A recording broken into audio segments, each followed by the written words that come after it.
आता या ठिकाणी जमलेल्या श्रोते मंडळीला विनंती करून हा आवाज जातो तिथपर्यंतचे श्रोते.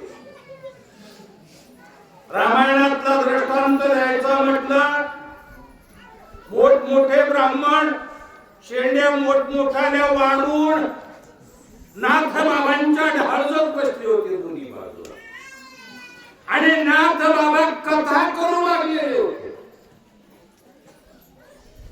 पण एक धनगराचा मुलगा ज्याचं नाव गाऊबा आहे. गाऊबा काय नाव आहे? गाऊबा. तो कुठं बसलेला होता? दोन्ही ढाळजाच्या मध्यभागी एक खड्ड्याचा मार्ग असतो मध्ये जायचा. पूर्वी पाटलांच्या वाड्यांना या ढाळजा असायच्या आणि त्या खड्ड्यात बसलेला. ज्या वेळेला नाथ बाबाला समजलं की आपला अंतकाळ आलेला आहे, रामायण लिखाण चालू आहे, उर्वरित अर्धा भाग म्हटलं तरी हरकत नाही बरं का, कारण युद्धकांडाच्या 42व्या अध्यायापासून पुढे असणारा युद्धकांडाचे अध्याय आणि त्याच्यानंतर उत्तरकांड एवढं शिल्लक राहिलेलं आहे. आपलं तर प्रयाण काळ आहे. मग हे कोण असणार लिहिणार? एका एका ब्राह्मणानं अहंकारानं कसे दे महाराज शेंड्याला पीळ मारू मारू मी लिहितो. पण नाथ बाबांनी कुणाकडे पाहिलं नाही.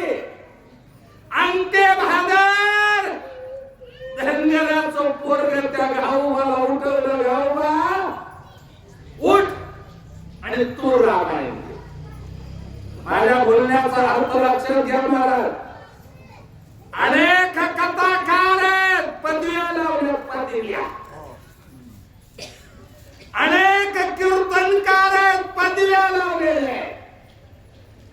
अनेक गायक आहेत, अनेक सूचक आहेत, गुरुजी. अनेक सूचक गुरुजी म्हणतो मी, सर नाही, कारण इथं सराचं काम आहे. इथं कुणाचं काम आहे? गुरुजनांचं.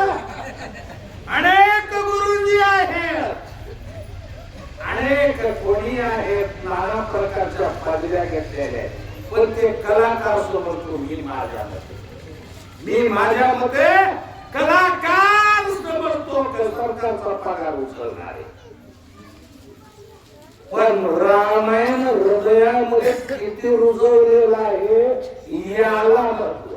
रामायण हृदयामध्ये किती रुजवलेलं आहे याला महत्व आहे. मग अनेक ब्राह्मणांना अहंकार निर्माण झाला.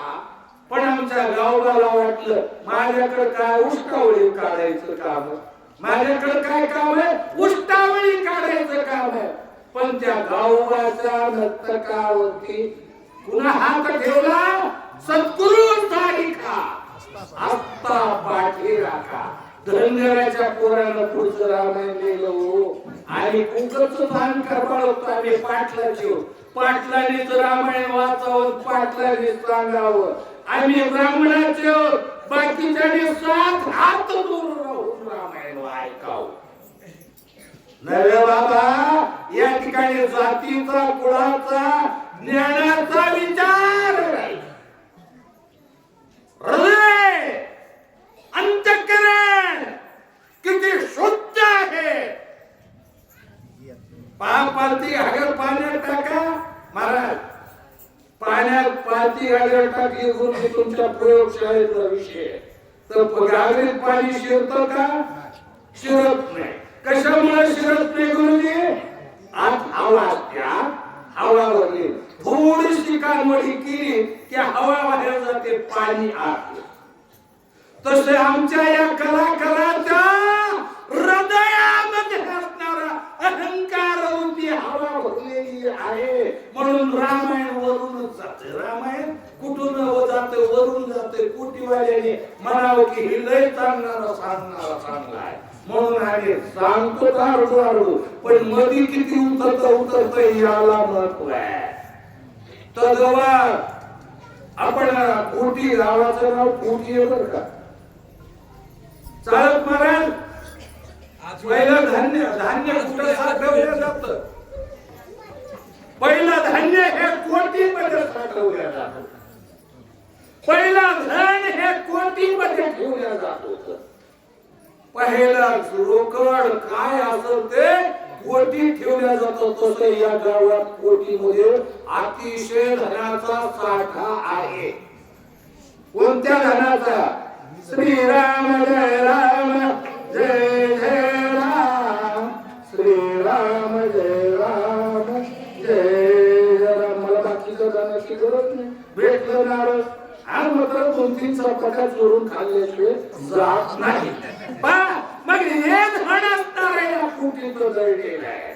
म्हणून माझे प्रत्येकाला विनंती आहे, कोणी लाईनमन असतील, कोणी पोलीस असतील, कोणी मिलिटरी मॅन असतील, कोणी आणखी असणारे व्यापारी असतील, कोणी शेतकरी असतील, कोणी मजूर असतील, त्याने लक्ष देऊन रामायण ऐकावं. मग आता या ठिकाणी काय ऐकायला आपण? रामायण. मग रामायण ऐकत असताना रामनामाचा जय जयकार केला पाहिजे. आणि कोण जय जयकार करतो महाराज? ज्याला तोंड ते म्हणू शकतो बरं का. आणि जर कोणी तोंड हातून जर म्हणत नसेल तर 4-2 दिवसात तरी भगवंत ते तोंड मुख केल्याशिवाय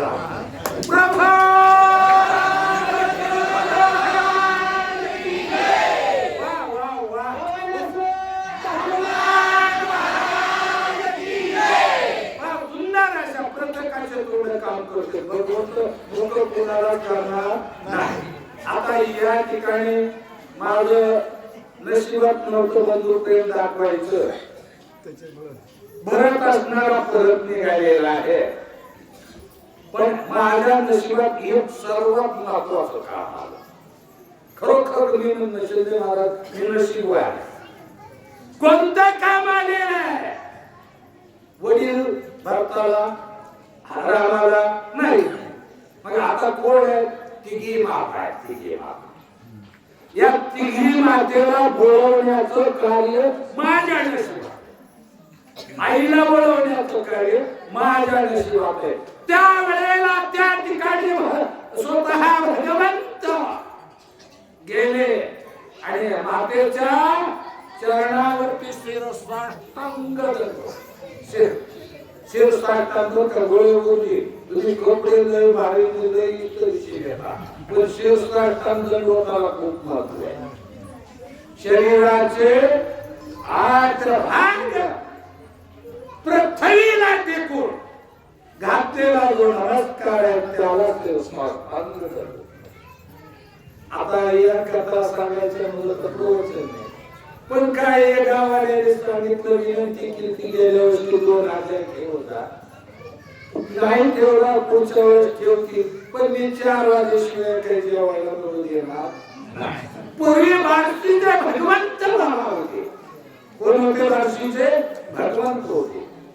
स्वतःच्या वस्त्राने ज्यावेळेला पूजेला जायचे त्यावेळी घरापासून लोटांगण घालून जायचे. पण एका श्रीमंत व्यापाऱ्यानं भरजरीत असणारं वस्त्र दिलं. त्या वस्त्र भरतो काय की मळतो काय की म्हणून त्या वस्त्राकडे लक्ष दिलं तर त्यावेळेला भगवंतांनी त्यांना दर्शन नाही दिलं. दर्शन दिलं का? नाही दिलं. मग आज का मला दर्शन भेटलं नाही? माझे कपड्यावर माझं लक्ष गेलं. म्हणून त्याने अंडील खिलार 2 गोरे घेतले. गोऱ्याला सिलवटा झोपलं आणि लांब लचक सोय घेतली. सोय आणि सोलाला कंबर बांधली आणि उभारून खिल्लार बैलाला एक बारीक वादीचा भूक लागते. बारीक वादीचा एक सामारी निघेल असा मार बैलाने दिला. त्यावेळेला बैल एवढं उधळले लांब, खूपच लांब उधळले. लांब बैल खूपच लांब उधळले तर कुपाट्यातून डोंगरातून दर्यातून खोऱ्यातून शरीराचे चमडे निघाले. रक्ताबंबाळ भगवंताचं शरीर झालं. कशामुळे सांगतो? रामायणातून कुरूपाकडे लक्ष गेलं नाही पाहिजे. रामायणातून मध्ये विहिरीकडे लक्ष नाही गेलं पाहिजे. रामायणातून दुसरीकडे कुठंच लक्ष गेलं नाही पाहिजे. रामायणात आहे तोपर्यंत रामायणातच लक्ष राहिलं. सेनानी प्रधान ती वंदोनी रघुनंदन ओनी सुख संपाना विद्या गमन ती केले. मगाच एका वक्त्यानं सांगितलं माकडाला आलिंगन देणारा आमचा भगवंत कुणाला आलिंगन देणार? माकडाला आलिंगन देणार. पण या ठिकाणी सुमंत नावाचा प्रधान वर्णन करत ना नावावरूनच वर्णन लक्षात आलं. आणखी सेनापती सेना या सर्वांना आलिंगन आलिंगन खूप महत्वाचं. आजकाल प्रथा निघाली अंबेजोगाई तालुक्यात. काय प्रथा निघाली? सासू सुनेच्या पाया पडत नाही म्हणते. पण आमच्या इकडे पडते बरं का गोळे गोळे. कशी पडते? काय सासूच्या पायाला रगत किती फुटली आणि सुनेच्या हाताला महारोग झाला. काय झाला? महारोग झालेला आहे. पण या ठिकाणी प्रभू रामाने काय केलं? सेनापती सैन्य सर्वाला हृदयाशी घट्ट आलिंगन दिलं. आणि ज्या वेळेला घट्ट आलिंगन मिळतं त्यावेळेला या हृदयीचा राम त्या हृदयामध्ये प्रवेश करतो आणि अखंड चिंतन करतो. कशाचं करतो? त्या भगवंताच्या नामाचं चिंतन करतो. गजरी आती उलासी भरत आला प्रगराशी भेटोनी भरद्वाजासी वृत्तांत तयापासी सांगितला. त्या वेळेला नामस्मरणाचा गजर आणि आल्हाद का अतिशय उत्साह होता बरं का. नाही भरत आला आणि प्रयाग तीर्थाच्या क्षेत्राच्या ठिकाणी येऊन काय केलं? होती संताची या भेटी सांगू सुखाची या गोष्टी. मग त्या ठिकाणी भारद्वाज ऋषी होते, महान संत होते. भरत किती संत मोठा होता तर भरत भरता एवढाच संत मोठा. भरतापेक्षा माझ्या जिभेनं म्हणतो की मोठा संत कुणी नाही. पाय लक्ष्मीचे हाती किती यावे काकूळ होते. भगवंताचे पाय कुणाच्या हातात आहे? लक्ष्मीच्या. लक्ष्मीच्या हातात आहे म्हणून लोकांनी सांगितलं, संतांनी सांगितलं, तुकाराम महाराजांनी, तुम्हाला राम पाहिजे का? सीतेला शरणला. कारण सीतेच्या पाया सीतेच्या हातात रामाचे पाय. पण मी भरत किती मोठा सांगतो, त्या भरताला त्या पायाला सुख रूप ठेवणारी पादुका. त्या भरताला त्या पायाला आल्हाद निर्माण करून देणारी पादुका. अतिशय मतीचा अर्थ आहे शिंदे महाराज. ती पादुका कुणाकडे आहे? भरताच्या मस्तकावरती ती पादुका आहे. ज्याच्या मस्तकावरती रामरायाची पादुका आहे तो किती लहान असेल? नवे नवे महान भक्त असणारा भरत आणि भारद्वाज दोन्ही संतांच्या भेटी झाल्या. आणि त्या ठिकाणचं वर्णन चित्रकूट पर्वताच्या ठिकाणचं वर्णन एकमेकाला सांगू. श्रीरामाच्या निज पादुका देखोनी भरताचे मस्तकाय भरद्वाज पावला हरिका म्हणे धन्य ती लोका भरत तू. पण मी माझ्या तोंडानं काय म्हणावं? पण थोड्याशा पाण्याला खळखळाट जास्त असते बरं का केलं. थोड्याशा पाण्याला खळखळाट जास्त असते. पण नाथ नावा नाथ रावा प्रत्येकाचं अंतर न सांगता तो येतील अंतरीचे काही कळत नाही हो. सांगायची गरज आहे का? माईला सांगायची गरज आहे का? लेकराला भूक लागली माय असावी बरं का. आणि ज्या माईला लेकराची भूक कळत नाही, ज्या 6 महिन्यामध्ये तिला अमृतासारखं लेकराला दूध द्यायचं बंद करते, तिला माय म्हणू नये, तिला लाव म्हणावं. लाव लाव समजली का तुम्हाला? आमच्या इकडे आडोळी म्हणते. आडोळी जी मुलाला न दूध देता तसं ठेवते तिला आडोळी म्हणावा. आडोळी आडोळी भरपूर येतात. माया कमी आहे का? म्हणजे त्या वेळेला त्या ठिकाणी भरताच्या मस्तकावरती पादुका पाहिल्या. पुन्हा भारद्वाज ऋषी पाहिल्याबरोबर भारद्वाज ऋषीला आल्हाद झाला, आनंद झाला. भरता खरोखर तू त्रिभुवनामध्ये श्रेष्ठ भक्त आहेस. मी अगोदरच्या ओळीत म्हणून गेलो पण हे